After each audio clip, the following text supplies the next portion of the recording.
সেকেন্ডের জন্য মনে হচ্ছিল বউটা এই পড়ে গেল। তোমাদের কি মনে হচ্ছে অবশ্যই কিন্তু কমেন্ট করে জানিও। তারপরে কি হলো তোমাদের সাথে তো ওটাই শেয়ার করব আজকে। যাই হোক, আমি দেবশ্রী তোমাদের সাথে প্রত্যেক দিন ভিডিও শেয়ার করছি, আর আমার এই ব্লগগুলো তোমাদের কেমন লাগে কিন্তু কমেন্ট করে জানিও। তো ঢাকুরিয়াতে 15 তারিখে আমি আমার ব্রাইডের বাড়ি পৌঁছে গেছিলাম। সবার আগে আমার কাজ ছিল যে বারুইপুর থেকে ব্রাইডের মুকুটটা রিসিভ করা। তো ব্রাইডের মুকুট এখানে কেমন হয়েছে সেটা কিন্তু আমার দেখুন ধৈর্যের বাইরে ছিল। তো ব্রাইডের মুকুটটা বের করেই তারপর ছেড়েছি, আর ভিড়টা দেখতেই পাচ্ছ, এই ভিড়ের মধ্যে মুকুটটাকে বেশ বাঁচিয়ে রেখেছিলাম। তারপর পৌঁছে গেছিলাম ঢাকুরিয়াতে, আর সেই দেখছি যে দুজন নায়িকা আমাকে রিসিভ করার জন্য বসে রয়েছে, না দাঁড়িয়েছিল। তো মোহিনী আর পায়েলকে তোমরা কি কম বেশি অনেকেই চেনো। মোহিনী হচ্ছে আমার একজন মডেল ছিল, আর পায়েল আমাকে তো পার্সোনাল মডেল। তো দুজনেই খুব কিউটের ডিব্বা বলতে পারো।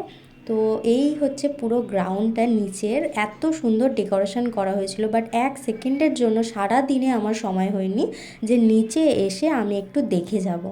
তো অনেকটা কাজ ছিল, অনেক মেকআপ ছিল, তো সব কাজ সেরে এই যে ফ্লোরে আসছিলাম। তারপর গিয়ে দেখলাম কাকিমার সাথে দেখা হলো, তারপর এই সুন্দরী মহিলার সাথে দেখা হলো, ইনি হচ্ছেন ব্রাইড। তো পুরো চারিদিক ঘুরে দেখার পর দেখছি ওই যে পায়েলের দাদা, মানে যে হচ্ছে গ্রুম। তো তারপর চারিদিক ঘুরে ঘুরে দেখার পর আমি ওপরে গিয়ে দেখছি যে এখন গায়ে হলুদের ফটোশ্যুট চলছে। তো এমনি এটা নর্মালি সব জায়গায় কম বেশি লেট হয় ব্রাইডদের, তো তাও একটু অনেকেই চেষ্টা করে বা একটু চেষ্টা করো যে টাইম মতো বসার। তো পায়েল একটু মুকুটটা নিয়ে সুন্দর করে গান করছিল।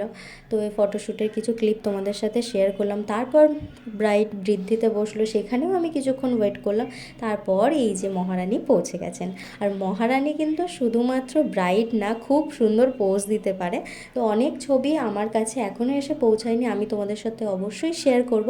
আর এই পুরো ফুল লুকটা তোমাদের কেমন লাগলো কিন্তু কমেন্ট করে জানিও। আর একটা মাত্র ছবি আমি তোমাদের সাথে পোস্ট করেছি, যেটা শুধুমাত্র আমি পেয়েছি আপাতত।